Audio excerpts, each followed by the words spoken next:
if AJ doesn't knock him out in the first round, in the second round, then he didn't really win the fight, even if he ultimately does win the fight on the scorecards. Do you feel that sort of pressure to not just win, Anthony, but also knock Jake Paul out? Yeah, I understand. I really understand where they're coming from. I understand. I get it. I know the expectations and demands these fans have, and I respect it. If I didn't respect it, I'll be honest with you and say, nah, they're talking rubbish. But I do get it, because I hold myself in that same regard. So I need to do it.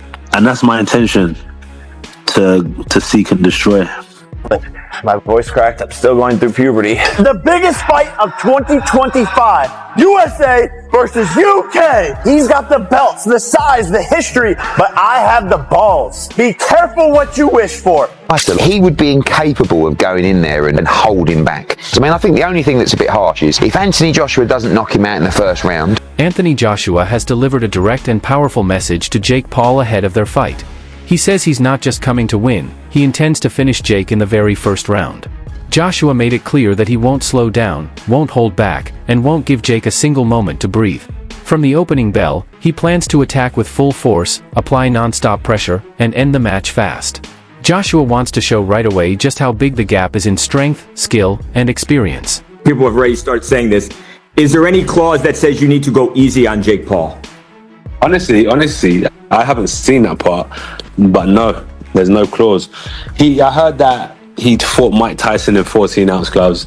I heard that he was going to fight Javante in 12-ounce gloves, and then he chose to fight me in 10-ounce gloves. So there's no part. He wants to go easy. Then I think he wants to hurt me. I think he wants to take me out. Michael Bisping has shared his thoughts on the upcoming fight between Anthony Joshua and Jake Paul, highlighting the huge physical difference between them. He points out that Jake simply isn't built to absorb the kind of power Joshua delivers. Bisping reminds fans of Joshua's past battles with hard punchers like Francis Ngannou, where his strength was on full display. He suggests that with such a big gap in size, power, and experience, this matchup could end up being completely one-sided.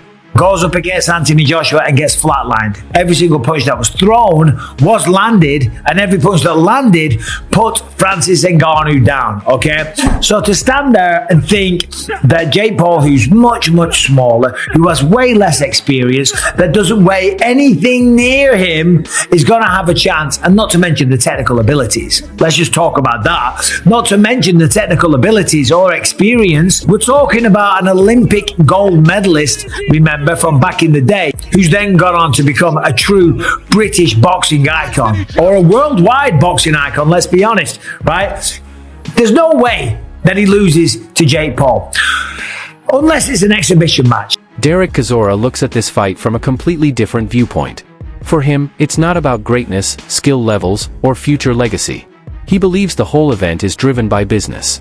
Chisora says fans shouldn't treat this matchup as a career-defining showdown, but rather as entertainment created to make money and draw attention.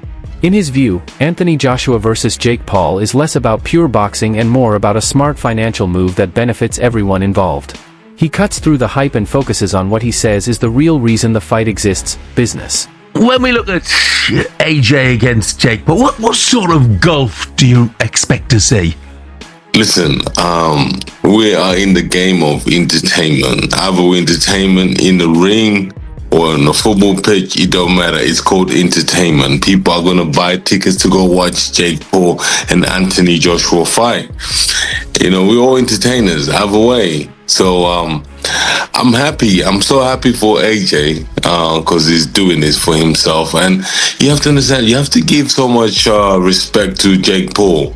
You know, whatever he says, he makes it happen. You know, before he was like he wants to fight Anthony Joshua and people were laughing at him. And then suddenly it's happened and people are like, wow, what's going on here? You know, so kudos to that kid, man. He's very good at promoting everything he does.